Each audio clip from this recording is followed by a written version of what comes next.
नमस्कार दोस्तों।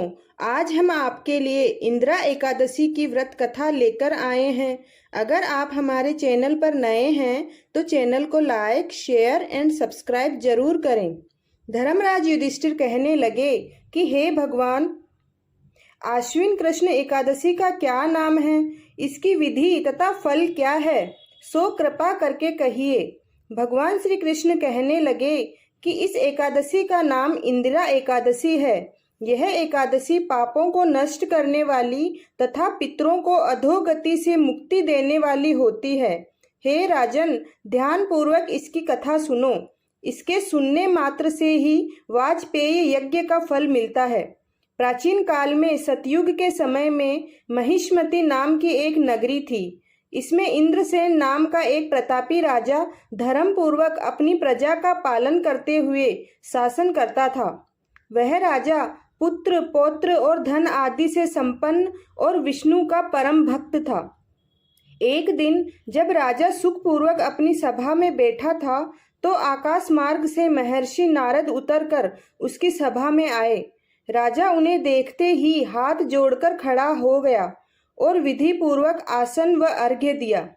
सुख से बैठकर नारद मुनि ने राजा से पूछा कि हे राजन, आपके सातों अंग कुशल पूर्वक तो हैं, तुम्हारी बुद्धि धर्म में और तुम्हारा मन विष्णु भक्ति में तो रहता है।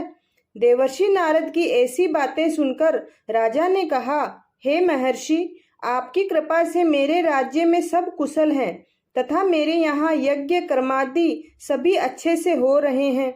आप कृपा करके अपने आगमन का कारण कहिए।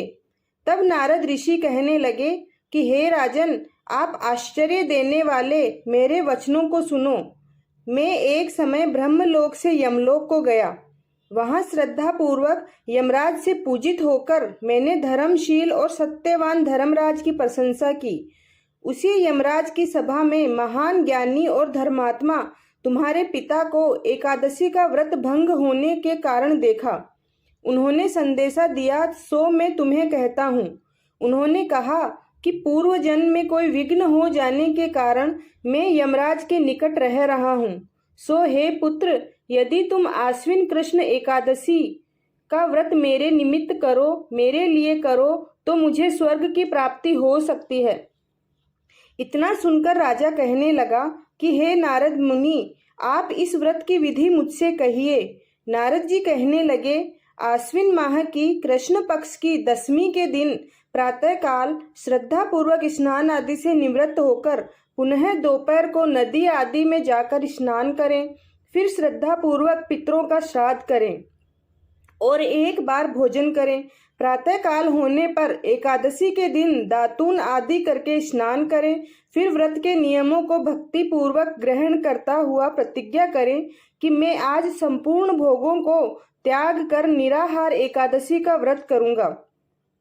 हे अच्युत, मैं आपकी शरण हूँ, आप मेरी रक्षा कीजिए। इस प्रकार नियम पूर्वक शालिग्राम की मूर्ति के आगे विधि पूर्वक श्राद्ध करके योग्य ब्राह्मणों को फलाहार का भोजन कराएं और दक्षिणा दें।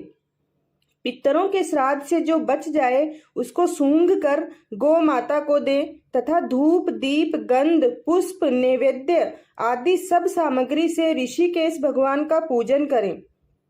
रात में भगवान के निकट जागरण करें। इसके पश्चात द्वादशी के दिन प्रातः काल होने पर भगवान का पूजन करके ब्राह्मणों को भोजन कराएं।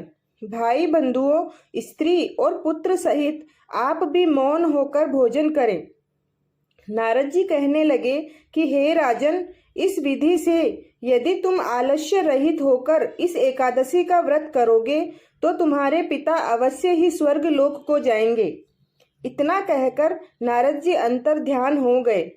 नारद जी के कथनानुसार राजा द्वारा अपने बांधवों तथा दासों सहित व्रत करने से आकाश से पुष्प वर्षा हुई और उस राजा का पिता गरुड़ पर चढ़कर विष्णु लोक को गया। राजा इंद्रसेन भी एकादशी के व्रत के प्रभाव से निष्कंटक राज्य करके अंत में अपने पुत्र को सिंहासन पर बैठाकर स्वर्ग लोक को गया। हे युधिष्ठिर, यह इंदिरा एकादशी के व्रत का महात्म्य मैंने तुमसे कहा।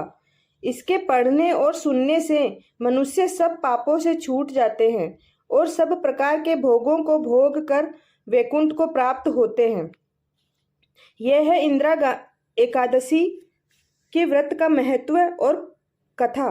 अगर आपको अच्छी लगी हो तो कथा को शेयर, लाइक एंड सब्सक्राइब जरूर करें। धन्यवाद।